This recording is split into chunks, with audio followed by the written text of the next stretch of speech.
The People's Democratic Party, PDP, has cautioned members of the Rivers State House of Assembly, loyal to Nyesom Wike, Minister of the Federal Capital Territory, against causing a political crisis in the state.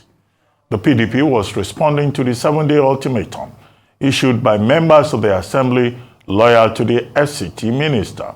During the plenary on Monday, the 27 lawmakers asked Fubara to resubmit the state's 2024 budget within 7 days. The sitting followed a Court of Appeal judgment in Abuja, dismissing the order of a Rivers High Court, which restrained the lawmakers from conducting legislative proceedings. Meanwhile, as Rivers State residents await the Supreme Court judgment on the status of the 27 lawmakers who defected from the PDP to the All Progressives Congress, the APC. We are now being joined by Dr. Samuel Nwanosike, former chairman of Ikwerre local government area of Rivers State, a pro-Wike supporter. Good morning, Dr. Nwanosike, and thank you for joining us. Good morning, sir. Well, thank you for joining us. Thank you for the opportunity of letting me speak on your platform. Well, the producer says you are pro-Wike, which means that, your position in this matter of Rivers State House of Commotion is well known. Just tell us what you feel about the developments. I don't need to rehash them to you. You know what the developments are. Okay, thank you very much, sir, for this opportunity. I want to take us a little bit to the genesis of this crisis because there's a lot of misinformation in the society and in the system, so that people will be able to know the truth and so that they can lay it the way it is. Now, crisis broke out at the State House of Assembly in October 2023, to be precise on the 29th. It's a normal crisis that happens in legislature. House of Assemblies have their issues. And at the end of the day, based on that crisis, the then leader of the House, Right Honorable Ladies in a Year, was impeached as the leader of the 10th Assembly and suspended from House activities alongside his other 3 colleagues, Oko Jumbo, who is now claiming that he's speaker, Sokari Goodhead, Ahoda West, and the man representing the governor in Opopo Nkoro. The 4 of them on that 29th of October were suspended indefinitely. They have not challenged that suspension in any court of competent jurisdiction. Now, weeks after, the crisis snowballed into a drama where we started hearing stories that Edison has declared himself speaker that is staying in government house. Now the question is, based on Supreme Court ruling in several cases, how can any legislative house, a House of Assembly, carry out any business without having 1/3 majority and you expect it to stand when Supreme Court have said 1/3 will be the quorum to allow for any legislative action? And again, for you to become speaker, you must be nominated. Where is the votes and proceeding and who nominated this here to become speaker? As if that was not enough. When after we finished this issue, Mr. President stepped in by the invitation of some of our leaders. We all were invited. The 23 local government chairmen, all the House of Assembly members from both parties, the governor and the deputy governor. We went to the villa and we met with Mr. President. Mr. President said clearly, Mr. Governor, you have brought this matter before me and I've handled it between you and my minister. But I'm forced to come back again because Dr. Peter Odele and other leaders said I should intervene. But I want to ask, this intervention I'm doing now, will you let it work? And Dr. Peter Odele was given the mandate of reading the 8-point agenda that day. And each of those agendas, the governor was asked, will you implement? Will you sign? And the governor agreed. And we finished and we came out of that meeting and we thought we have had peace. Only for us to get to Rivers State. The people said they are loyal to the governor, started abusing Mr. President, even went to court, made all manner of statements. And at the end of the day, what we saw, that the governor who agreed, he later came out and said that no, I didn't sign this thing in duress. I signed in clear conscience.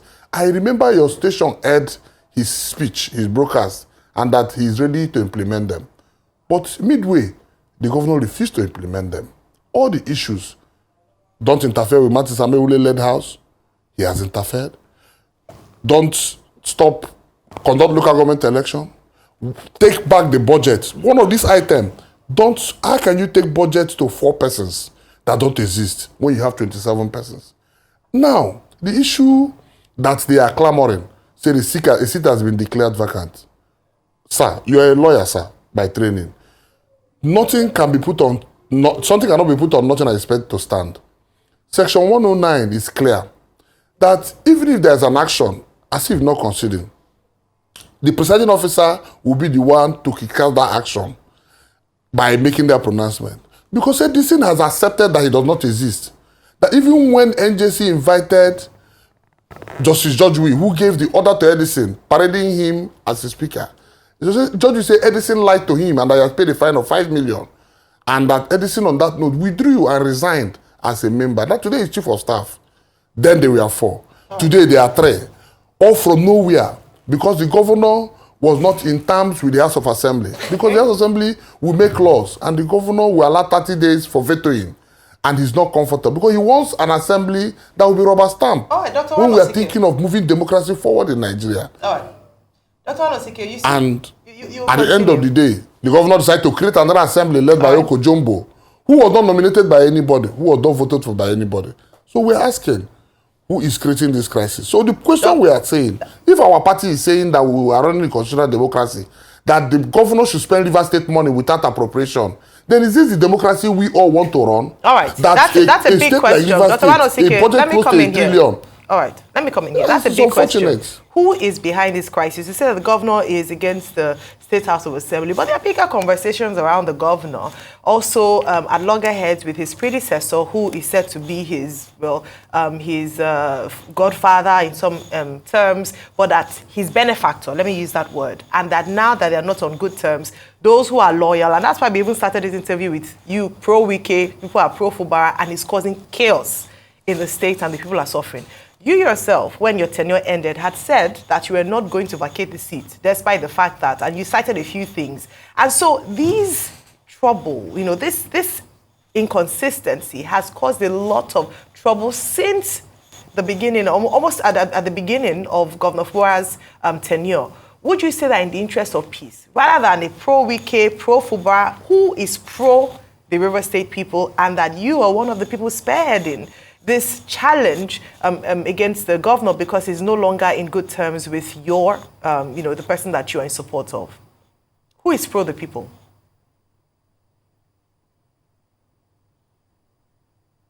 Okay, first of all, man, you see, this discussion, I will beg you, it is good when we want to say things, we don't trivialize them.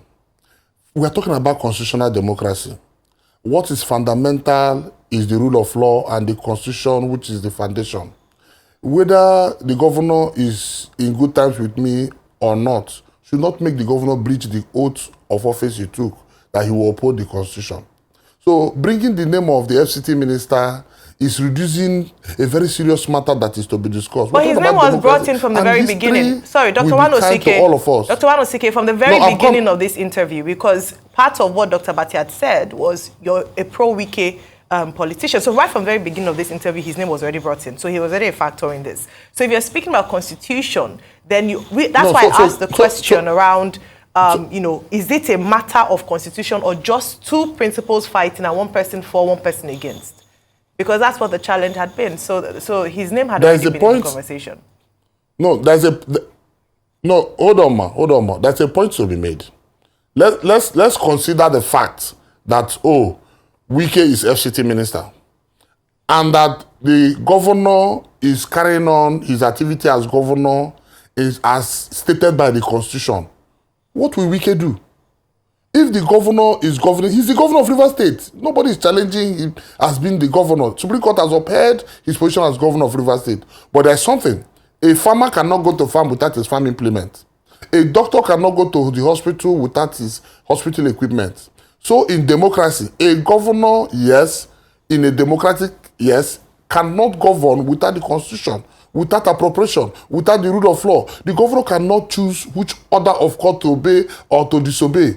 For instance, man, how does it concern Wike that the governor has no relationship with his House of Assembly members that are in the same political family with him?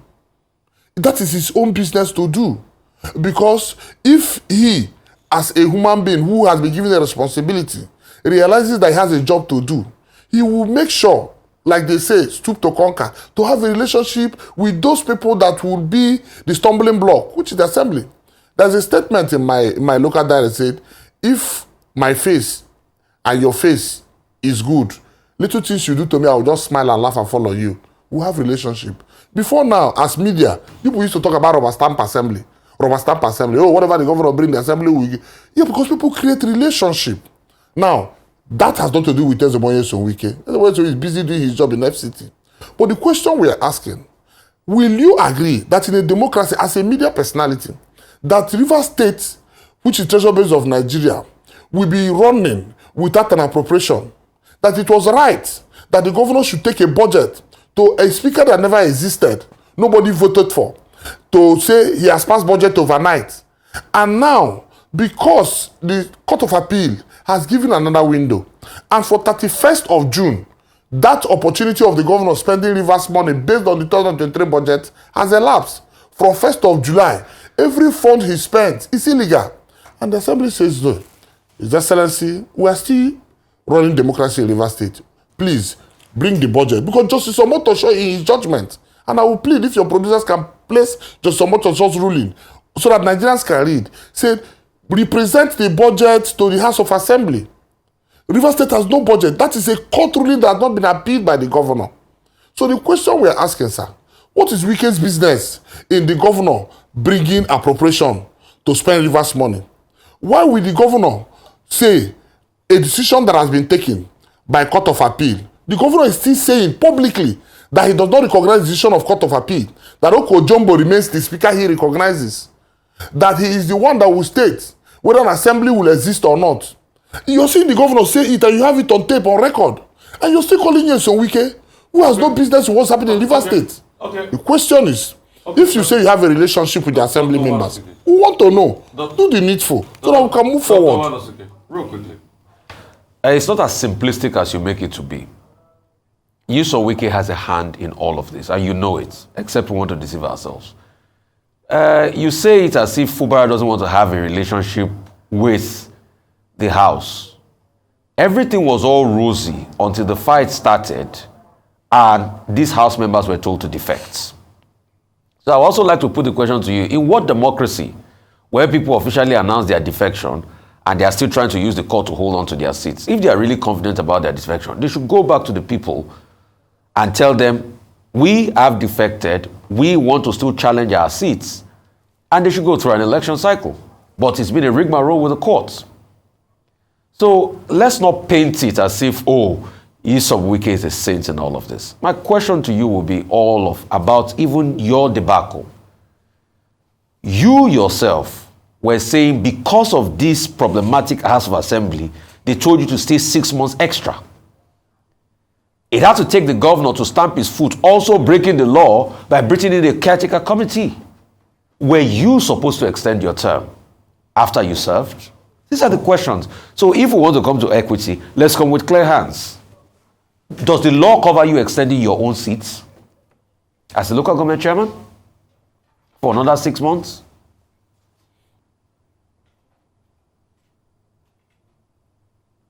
Okay. If I can answer your question, sir. Yes, sir. You see, that is what we're talking about. The people think politics or democracy is a walk in the park. So even the job you do as a press person, you prepare for it, sir. So you study, you read. You don't just come. You make research as a press person every morning before you come in. You put in sleepless nights. That is what a governor is. A governor is the leader of a state. And when you become governor, you must know you have obstacles. Whether you belong to this house or you don't belong to the other house, people will challenge your programs and your policies. People will just go and run away because you're the governor. No, it's not a military rule, sir. Sir, the point I want to make is that you asked two questions in one. So let me take the last one about my tenure. Fine. The House of Assembly has been agreed by Court of Appeal that stands today is that of Martins Amewule by the laws of Nigeria until a superior court says otherwise. Now, this House of Assembly saw that there is no budget for SIEC to conduct local government election. Ab initio, I wrote to the governor, sir, based on where we are, this elected chairman tenure will lapse on the 17th of June. We need you to bring in budget so that we can make preparation and pass appropriation for conduct of election. The governor told both the SIEC and the House of Assembly that election is not his priority. This same governor that has hurriedly insisted that election should be conducted in October. Now the question is, Justice Omotosho gave a ruling 24th of January 2024. From that date to the expiration of our tenure, we had a lot of time for the governor to issue notice of election with his SIEC. But he refused. Why? Because he had in his mind that he would seek 3 months of our allocation, even while our tenure was running. And he instructed his accountant general to write the banks that they should bypass our signatures and pay our civil servants and run our councils, even while we are seated local government chairman. Our local government allocation was set for 4 months. That of Ikwerre was set for 3 months. And we sat back and Nigerians are watching. The governor, even when he saw that the federal government has decided the case in Supreme Court, and his Attorney General has made submission, and in that prayer they said clearly that they've reserved judgment that CTC is illegal. The governor went ahead to break that rule. Sir, the question is, you see, when we make this thing look as if, you see, okay, let's say for instance, if these assembly members that you are saying come and say, Sir Rufai, sir, do you have evidence to say that social person told us to take the steps we took in any action? You don't have, sir. So people speculate and say things and imagine things. Well, but whatever anybody imagines, there are foundations. If the governor runs Rivers State with the rule of law, there will be no crisis. Dr. Nwanosike, very briefly, because we're trying to wrap up. Now, yesterday, the Supreme Court ruled that Section 7 of the 1999 Constitution has been violated by governors who have created caretaker committees. There are caretaker committees in Rivers. What is the mood among the local government chairmen who are no longer there now and have been replaced by caretaker committees?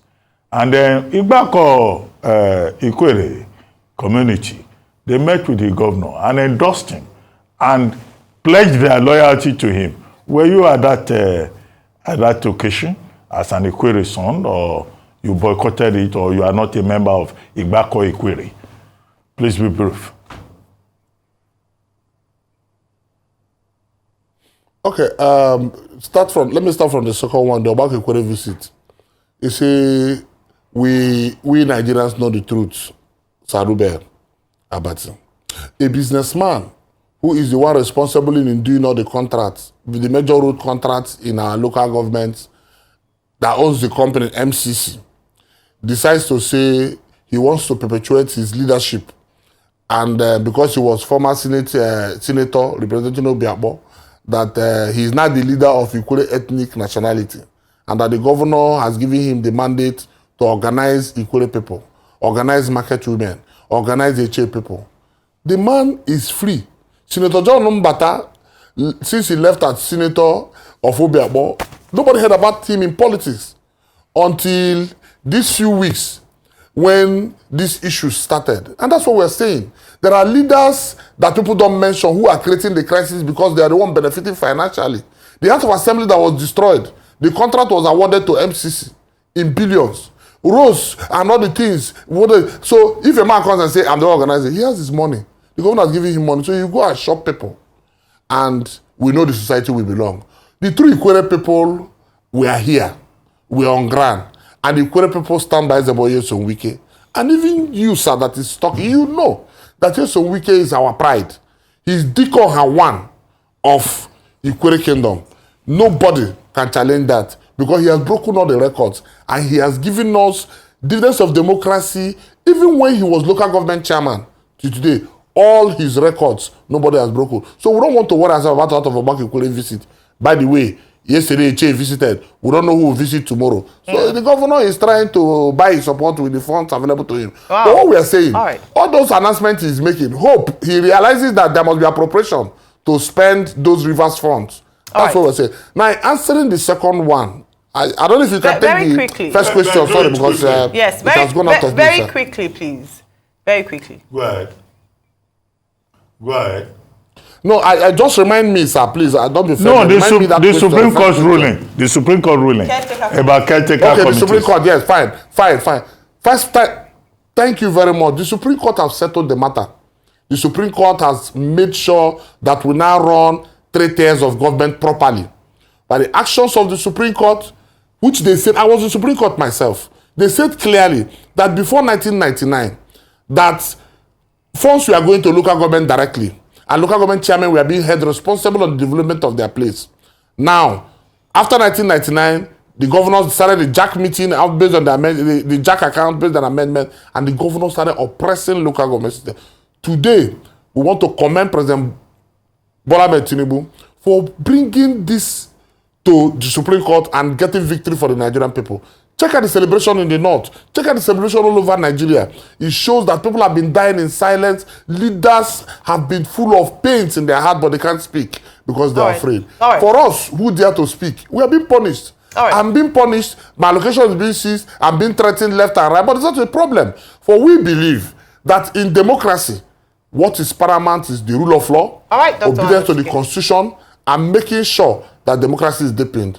And I stand as a signboard to say, I have delivered for my people as a local government chairman. I have done projects in all my 13 wards. I have my records. Your studio have my records. And I'm proud to say democracy can work in Nigeria if we allow what has happened yesterday. And again, the city chairman are gone. By the rule of Supreme Court, local government chairman, stand on their own. Dr. Nwanosike, yes, thank you so much. Just as we go, one line sentence. We see very boldly behind you the PDP flag, and we know that there were some defections from the House of Assembly members to the APC. Is this you confirming definitely that there's no movement for you and you're remaining in the PDP? I'm a member of the People's Democratic Party. And in fact, I just validated my registration a few days ago. That's fantastic. And the matter you talked about the assembly is still sub judice. We don't want to talk about it until the Court of Competent Jurisdiction talks about it, gives a definite ruling on it. I will not speak about it. Thank you so much, Dr. Nwanosike. It's good having you on the show and you just highlighting a few things, having an opportunity to speak from your own perspective as to what is going on in the River State.